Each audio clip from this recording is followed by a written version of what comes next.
Hello friends, स्वागत है आप सभी का सीबीबी के वीडियो में। नागरिक शास्त्र के महत्वपूर्ण प्रश्नोत्तर लघुत्तरीय प्रश्न फर्स्ट और लघुत्तरीय प्रश्न सेकंड आपके पेपर में पूछे जाते हैं। फर्स्ट की बात करें तो 50 शब्दों में लिखना होता है। सेकंड की बात करें तो 100 से 125 शब्दों में लिखना होता है। जो 28 फरवरी का पेपर होने वाला है, इसमें हम लोग महत्वपूर्ण प्रश्नोत्तर को कवर करेंगे। मैं पूरी कोशिश करूँगा दोस्तों आपको आसानी से याद हो जाए, और कुछ इंपॉर्टेंट क्वेश्चन मैं आपको बता दूंगा, उससे आपको तैयार करना होगा। तो चलिए शुरुआत करते हैं। आपको बता दें कि आपकी सोच ही आपकी मंजिल है। जी हाँ, तो आप जितना सोचोगे उतना ही पाओगे, क्योंकि जो भी हम सोचते हैं उसी के अनुसार हमारी बॉडी काम करती है। तो आपको अगर सोचना है तो कुछ बड़ा सोचिए। अगर बड़ा सोचेंगे तो आपको कहेंगे छोटा जरूर मिल जाएगा। अगर कोई निशानेबाज, ठीक है, कोई निशाना लगाता है तो निशाना जब उसका सेंटर पॉइंट होता है, निशाना ये सेंटर पॉइंट पे नहीं लगाता है, बल्कि थोड़ा सा ऊपर सोच के लगाता है, क्योंकि उसको पता है जब यहाँ से तीर जाएगी तो ग्रेविटी के अनुसार कुछ झुकेगी, और जो झुकेगी तो एकदम करेक्ट निशाना यहाँ पे लगेगा। अगर वो ये सीधे यहाँ पे सोचे तो कम से कम यहाँ पे सोचेगा तो निशाना उसका यहाँ लग जाएगा, तो एग्जैक्ट सेंटर पॉइंट पे नहीं लगेगा। इसीलिए थोड़ा सा ऊपर सोचना चाहिए। अगर थोड़ा सा ऊपर सोचेंगे तो अगर वो वाला नहीं मिला तो नीचे वाला, उसके जो निचली वाली पोजीशन है वो जरूर मिल जाएगी। मतलब ये है कि अगर आप 90 प्लस सोच के चलेंगे तो आपको कहीं न कहीं 80 प्लस तो आ ही जाएगा। तो इसलिए आपकी सोच ही आपकी मंजिल है। चलिए दोस्तों, शुरुआत करते हैं महत्वपूर्ण प्रश्नोत्तर के बारे में। पहला प्रश्न देखिए, महाशक्तियां छोटे देशों के साथ सैन्य गठबंधन क्यों रखती थी? तो दोस्तों ये प्रश्न कहना चाह रहा है कि महाशक्तियां, द्वितीय विश्व युद्ध के दौरान जो महाशक्तियां उभर कर सामने आई थी, जैसे रूस, अमेरिका, ये दो महाशक्तियां सामने उभर कर आई थी। तो ये महाशक्तियां छोटे देश जो थे उनके साथ सैन्य गठबंधन क्यों करती थी? तो यही क्वेश्चन यहाँ पे दोस्तों पूछा जा रहा है। तो चलिए इसका उत्तर देखते हैं। पहला पॉइंट ये हो जाएगा, हथियारों का सौदा आसानी से हो इसीलिए गठबंधन होता था। तो जो हथियार होते थे उन्हीं का सौदा आसानी से छोटे बड़े देशों में हो जाए, इसीलिए गठबंधन होता था।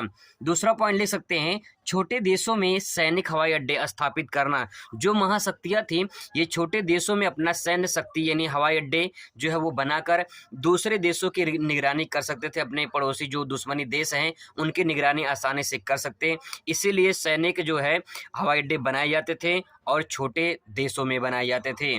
दूसरा पॉइंट ले सकते हैं, संसाधनों का इस्तेमाल के लिए, जो संसाधन होते थे छोटे देशों में उनके इस्तेमाल के लिए कहीं कहीं गठबंधन किए जाते थे। कहीं न कहीं जो संसाधन रिसोर्स है उनको ज़्यादा से ज़्यादा लाभ मिल सके, इसीलिए संसाधनों का इस्तेमाल करने के लिए महाशक्तियाँ छोटे देशों से गठबंधन करती थी। अगला प्रश्न दोस्तों देखिए, शीत युद्ध क्या है? शीत युद्ध के दौरान कौन कौन से संकट सामने आए थे? बहुत ही महत्वपूर्ण प्रश्न है दोस्तों, उसको ध्यान रखिएगा। शीत युद्ध क्या है? What is cold war? पहला पॉइंट यहाँ पे ले सकते हैं शीत युद्ध के बारे में। यहाँ पे परिभाषा हम लोग कवर कर चुके हैं पिछली वीडियो में। जो अति लघुत्तरीय प्रश्न मैंने बताया था उसमें शीत युद्ध के बारे में मैंने बताया था। तो अगर आप उसे नहीं देखे उसे देख लीजिए, उसमें शीत युद्ध क्या है इसके बारे में हम लोग चर्चा कर चुके हैं। यहाँ पे हम लोग कौन कौन से संकट सामने आए थे उसके बारे में कवर कर रहे हैं। तो पहला पॉइंट यहाँ से आप लिख सकते हैं, सोवियत संघ जिसे रूस कहते हैं, सोवियत संघ ने रूस द्वारा अमेरिका की आलोचना करना, ये सबसे बड़ा कारण था। मतलब प्रश्न यही कहना चाह रहा है दोस्तों कि शीत युद्ध के दौरान कौन कौन से संकट सामने आए थे। तो सबसे पहला पॉइंट है शीत युद्ध में कि रूस अमेरिका की आलोचना करता था, इसीलिए कारण जो है शीत युद्ध का संकट और सामने आ गया।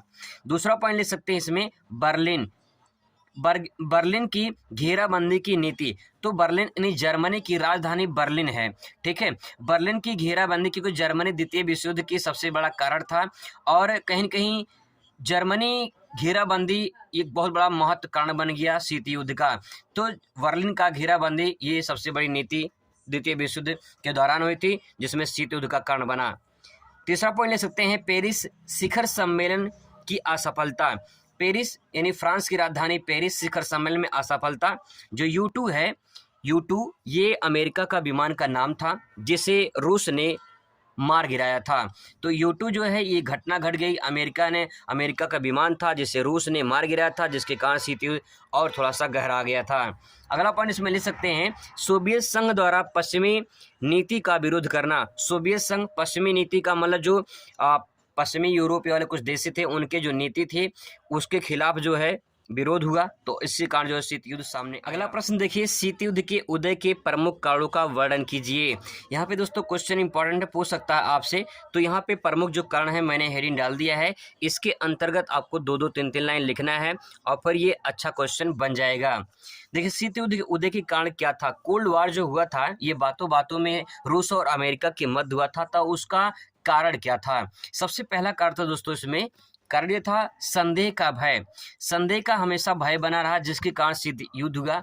अब देखिए, दो व्यक्ति हैं, ठीक है, अगर दो व्यक्ति हैं तो अगर उनमें कोई हमेशा आपस में संदेह बना रहे कि यार मेरे साथ कहीं धोखा ना दे दिए, ये दोनों दोस्तों हमेशा दो साथ साथ रहते हैं लेकिन इसमें संदेह भय बना रहा है।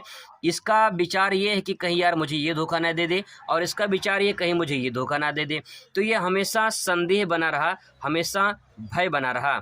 जो संदेह और भय बना रहा, इसी के कारण जो है ये सबसे बड़ा शीत युद्ध का कारण बन गया। तो शंका, जो संदेह होता है, ये कहीं न कहीं बहुत बड़ी समस्या बन जाती है।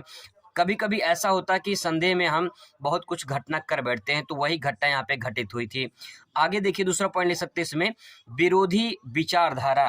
विरोधी विचारधारा का मतलब ये है कि जो यूएसए था, ये मैंने आपको बताया था, यूएसए ये पूंजीवाद चाहता था। यूएसए जो है ये पूंजीवाद चाहता था, तो इनकी विचारधारा अलग थी।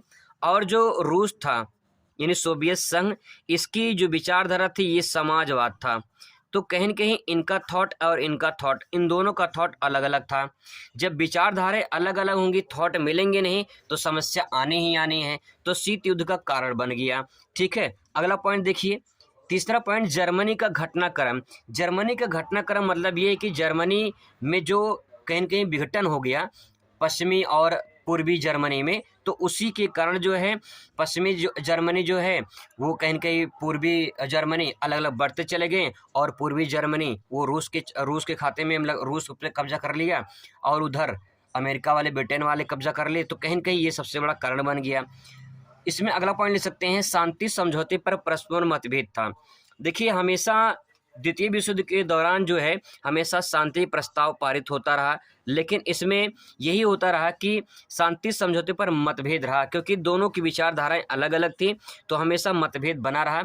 ये कुछ चाहते थे और ये कुछ चाहते थे, तो कभी शांति नहीं हो पाती थी।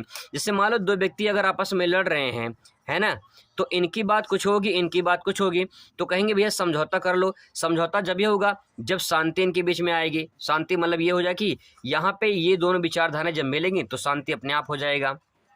अगला पॉइंट इसमें ले सकते हैं, संयुक्त राष्ट्र संघ की कमजोर स्थिति। जो संयुक्त राष्ट्र संघ बनाया गया था, इसका उद्देश्य ये था कि कोई भी देश है तो उसको अगर ये लड़ाई झगड़ा हो रही है तो उसको छुड़ाया जाए। तो यहाँ पे संयुक्त राष्ट्र संघ की कमजोर स्थिति मतलब ये है कि इन दोनों महाशक्तियों के सामने संयुक्त राष्ट्र भी घुटने टेक दिया, वो भी कुछ नहीं कर पाया। अगला प्रश्न दोस्तों बहुत ही ज़्यादा इंपॉर्टेंट, इसको ध्यान रखिएगा, सोवियत संघ के विघटन के कारण लिखिए। तो सोवियत संघ के विघटन के कारण क्या था। देखिए, पहला पॉइंट इसमें ले सकते हैं यहाँ पे कि सोवियत जो संघ, ये रूस की बात हो रही है, ये सोवियत संघ जो है ये विघटन क्यों हुआ, उसके पीछे रीजन क्या थी। पहला ये हो जाएगा, सोवियत संघ की अर्थव्यवस्था खराब थी।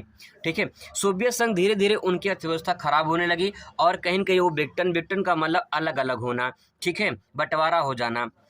तो यहाँ पे पहला कारण ये हो जाएगा, सोवियत संघ की अर्थव्यवस्था खराब हो जाना। देखिए, सिंपल सी बात ये है, मैं आपको सिंपल वर्ड में अगर समझाना चाहूँ तो ऐसा जब कोरोना काल हुआ था, जब कोरोना काल में लॉकडाउन लगा था, तो कहीं न कहीं कोरोना काल में, तो इस टाइम पे ऐसे बहुत सारे लोग थे जिनकी घर की स्थिति पूरी तरह से खराब हो गई थी, यानी अर्थव्यवस्था उनकी घर की बहुत ज़्यादा खराब हो गई थी।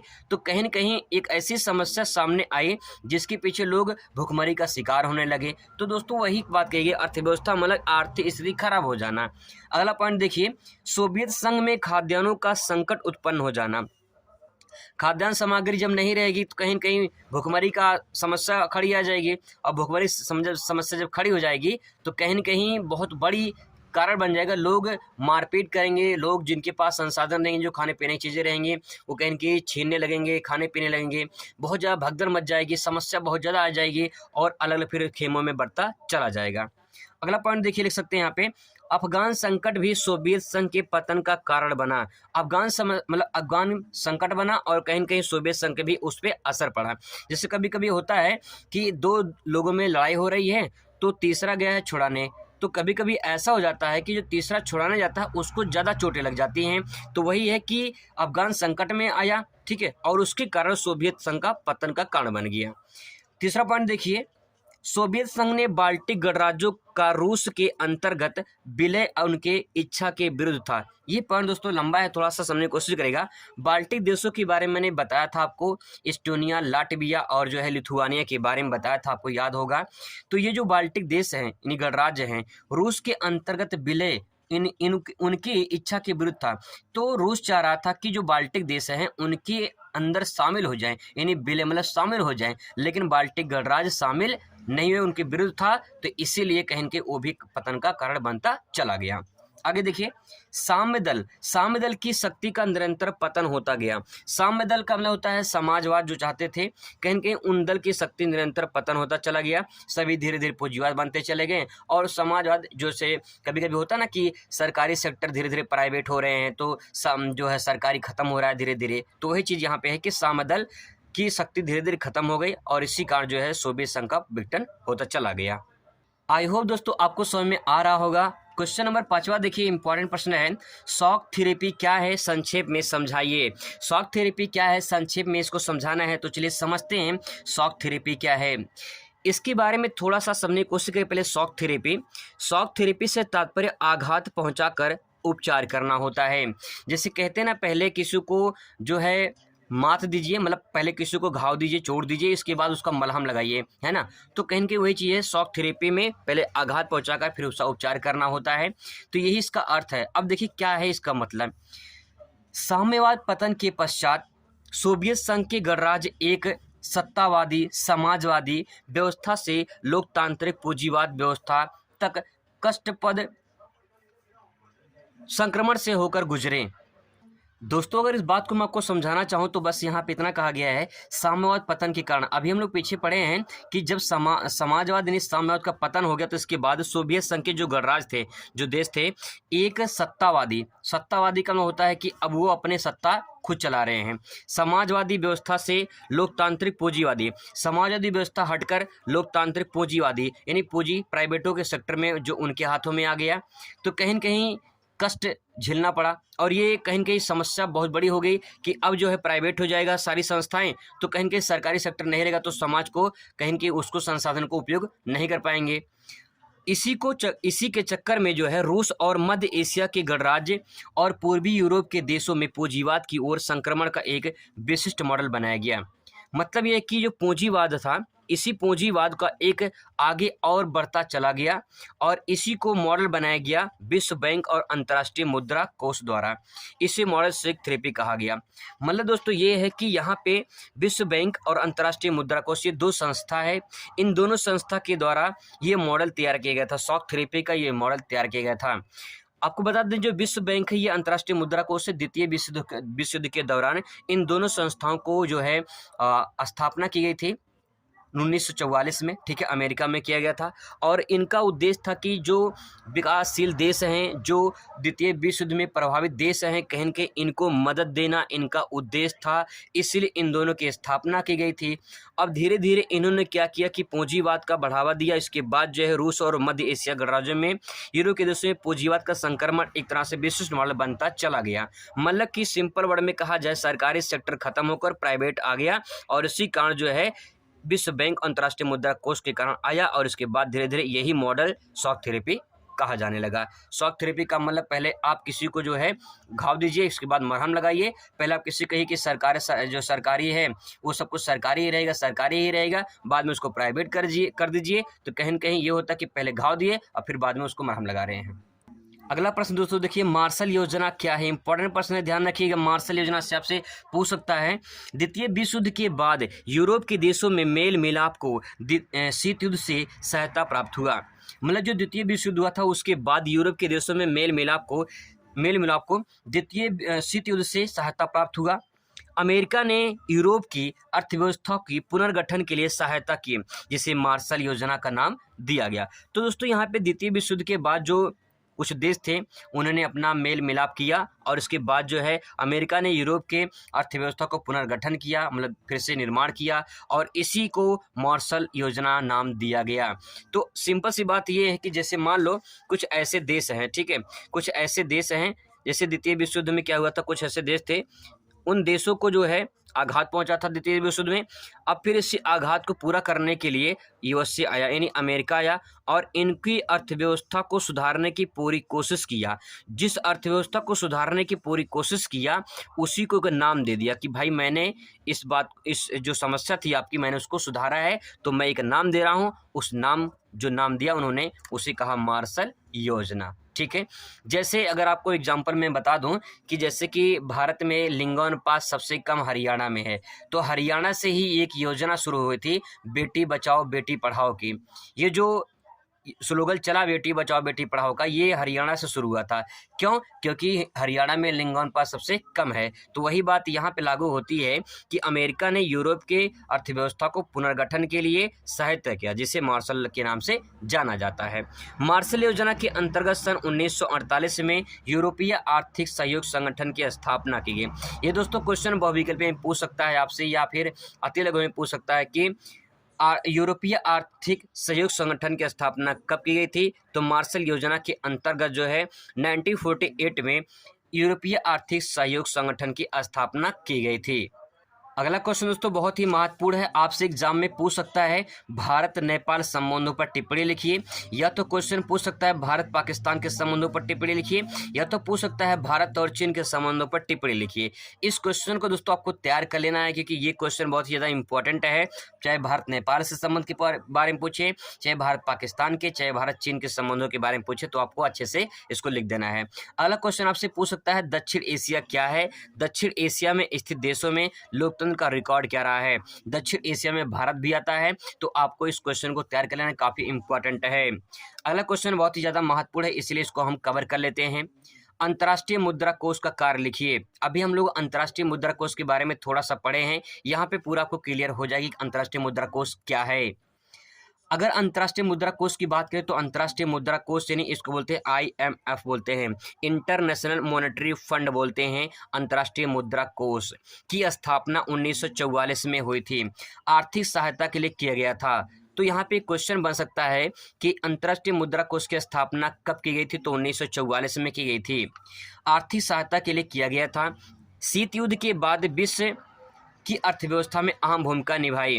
वित्तीय व्यवस्था की देखरेख वैश्विक स्तर पर अंतर्राष्ट्रीय मुद्रा कोष के द्वारा की जा रही थी। मतलब ये है कि जो वित्तीय व्यवस्था है, वित्तीय का मतलब धन की व्यवस्था करना, तो इसमें अंतर्राष्ट्रीय मुद्रा कोष, मुद्रा का मतलब कोष में जमा करना होता है, संचित करना होता है।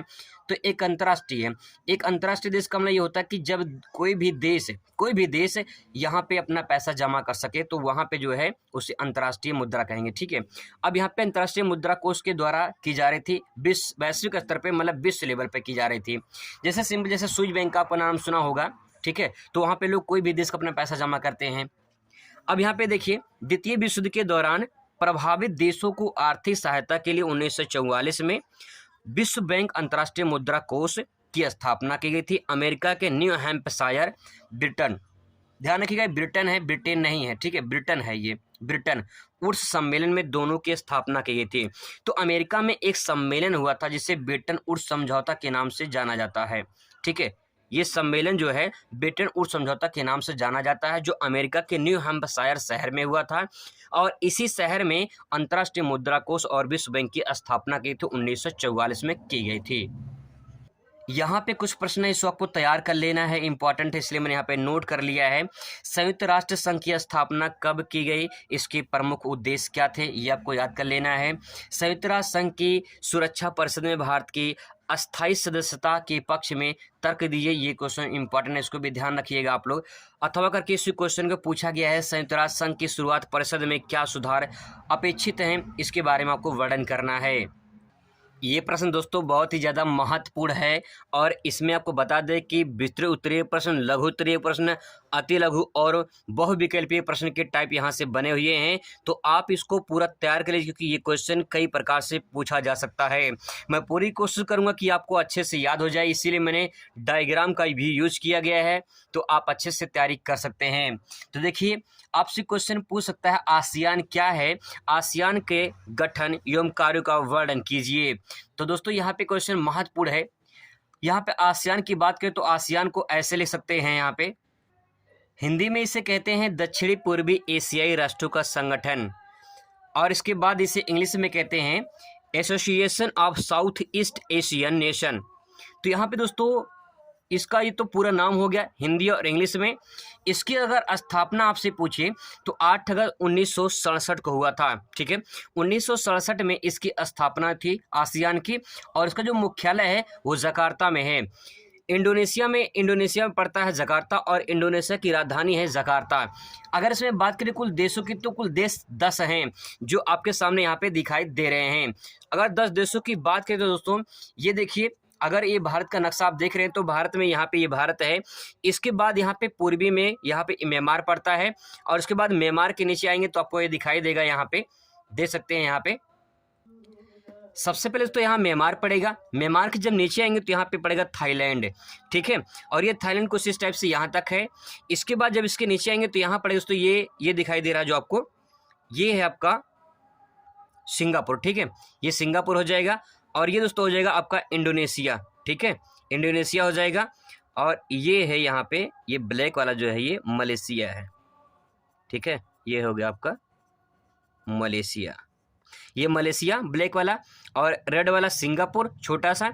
और इसके बाद ये जो देश है यहाँ पे इंडोनेशिया हो जाएगा, और ये हो जाएगा एक देश ब्रुनेई, ठीक है। और इसके बाद यहाँ पे ये है फिलीपींस, और यहाँ पे देखिए कंबोडिया, और ये है वियतनाम, और ये है लाओस। तो दोस्तों ये कुल मिला के यहाँ पे 10 देश हैं भारत को छोड़कर, ठीक है। ध्यान रखिएगा, भारत को छोड़कर बात हो रही है यहाँ पे।